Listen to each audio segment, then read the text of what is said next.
સુરતથી સમાચાર સામે આવી રહ્યા છે। સુરતથી મહત્વપૂર્ણ સમાચાર પ્રાપ્ત થયા। આઈટી રિટર્નમાં વિગતો નહીં દર્શાવનારાને નોટિસ ફટકારવામાં આવી છે। વિદેશમાં રોકાણ કરીને વિગતો નહીં દર્શાવનારાઓને આખરે નોટિસ ફટકારાઈ છે।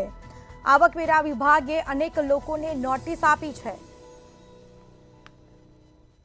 તો 31 ડિસેમ્બર સુધીમાં રિવાઇઝ્ડ રિટર્ન ભરવા તાકીદ કરવામાં આવી છે। જેમાં રિટર્ન નહીં ભરાય તો 10 લાખ સુધીની પેનલ્ટી વસૂલ કરવામાં આવશે। તો 31 ડિસેમ્બર સુધીમાં રિવાઇઝ્ડ રિટર્ન ભરવા માટે તાકીદ કરવામાં આવી છે। સજા અને મિલકત જપ્તીની પણ કાર્યવાહી કરાશે। દુબઈ અને જર્મનીમાં 700 કરોડનું રોકાણ થયાનો આખરે અંદાજ લગાવવામાં આવ્યો છે। તો આવકવેરા વિભાગે અનેક લોકોને નોટિસ ફટકારીને જવાબ માંગ્યો છે। જેમાં સુરતમાં આઈટી રિટર્નમાં વિગતો નથી દર્શાવી તેવા લોકોને નોટિસ ફટકારીને કાર્યવાહી કરાઈ છે। વધુ વિગતો સાથે સંવાદદાતા રાબિયા સાલે ફોન લાઈન પર જોડાયા છે। જી, સુરતમાં આઈટી રિટર્નમાં વિગતો નથી દર્શાવી તેવા લોકોને નોટિસ ફટકારી છે, કાર્યવાહી કરાઈ છે, શું વિગત?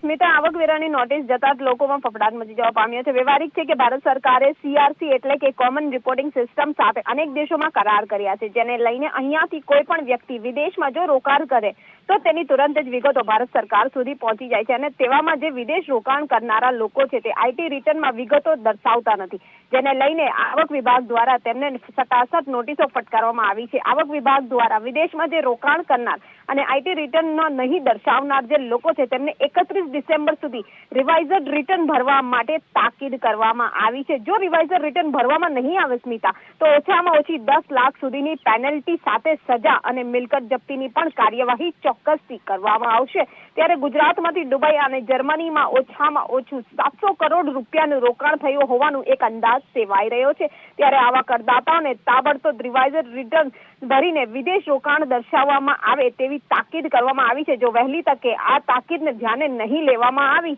તો પેનલ્ટી સાથે સજા અને મિલકત જપ્તીની જે કાર્યવાહી છે એ હાથ ધરવામાં આવશે। જી સ્મિતા।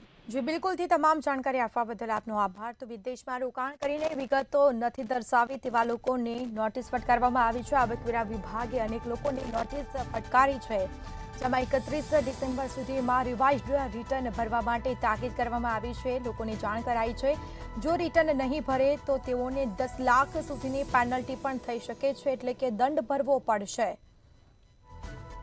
સુરતમાં આઈટી રિટર્નમાં વિગતો નથી દર્શાવી તેવા લોકોને નોટિસ ફટકારવામાં આવી છે।